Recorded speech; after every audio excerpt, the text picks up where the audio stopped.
Blessings everyone, namaste. It's Verdelus. I am doing my second video of this super full moon solstice astrology video blog. Interestingly and appropriately for our podcast or talk here, the first video glitched out, and thanks for the response for some people, which is very typical of a pre-Mercury retrograde cycle. So there was some errors around 4 minutes in the other video, so I'm shooting another video here, and apologies for that. When Mercury is about to go retrograde, the closer it gets to that cycle, and of course during that cycle, we can have all kinds of technological glitches and communication challenges or breakdowns, delays, computer hard drive issues, car issues. I had a flat tire last night before a big road trip. This is all Mercury retrograde energy, and we're in the shadow right now, but we will get out of the shadow quite soon, actually on June 26th, and we'll be in Mercury retrograde until July 21st. So do your best to protect yourself with all the travel, give yourself some extra time, to try not to rush things too much. And this Mercury retrograde will be in Cancer, and Cancer, this cycle is going to emphasize a going within process, an internalizing process. Now, we have a lot of planets in the sign of Cancer right now, including Venus and Mercury conjunct in Cancer. And so this is important because this is a time of really asking ourselves about some of our primal emotional needs. And if we do or do not have emotional self-reliance. We're looking at what the early imprints were in our childhood, what we took on from our parents, our family structure, and early conditioning is really important to be studying at this time in our life. That's what Mercury retrograde in Cancer will be emphasizing. Also, what is our home environment like? Is it healthy for us? Is it nourishing us? And do we feel safe, secure, grounded, rooted in that home environment? So actually the sun's movement into Cancer, which marks the summer solstice this Friday, the 21st, is actually going to begin a grand trine formation, a grand water trine.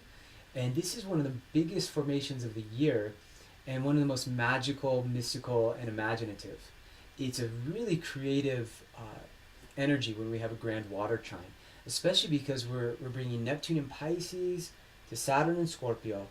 That by itself is a formula for creative visualization, for the law of attraction, which becomes really amplified in the next 2 months, expanded, potentiated, and inspired by Jupiter moving into Cancer. He's just going to do that really soon here next week, but in the meantime, the sun going into Cancer actually activates this grand water trine. And so the healer part of ourselves, the nurturer, gets really woken up. It's also, water is the source of all memory, the dream world, imagination. So we're going to feel, definitely in the next few weeks and over the next couple months, a real potential to remember our souls, multidimensionally access both the wounds and the gifts from other places and times. And it's a great time to do deep healing work. It's a great time for healers and light workers. Our medicine paths can really open up. It's a good time for ceremony this full moon as well. The full moon is a super full moon this weekend. It's actually occurring at 7 in the morning on Sunday. So you'll see it Saturday night, Sunday night, and second degree of Capricorn is where it's at. But let's talk about the super full moon for a minute. The super full moon is it's a term that's been used here, super moons, but really this is going to be a huge moon, and that's where we talk about the moon at its perigee, and perigee is when the moon is closest to the Earth. And so this won't happen again, or the moon won't be this close until August of 2014, so a good 14 months from now.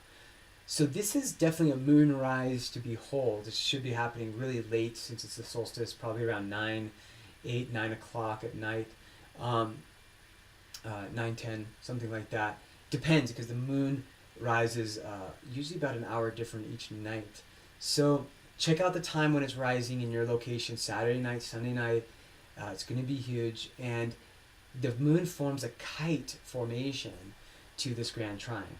So the moon will be opposite the sun in Cancer, and then we'll have the two legs of the trine. The kite is a very magical and manifesting type of energy, especially when we talk about the full moon in Capricorn.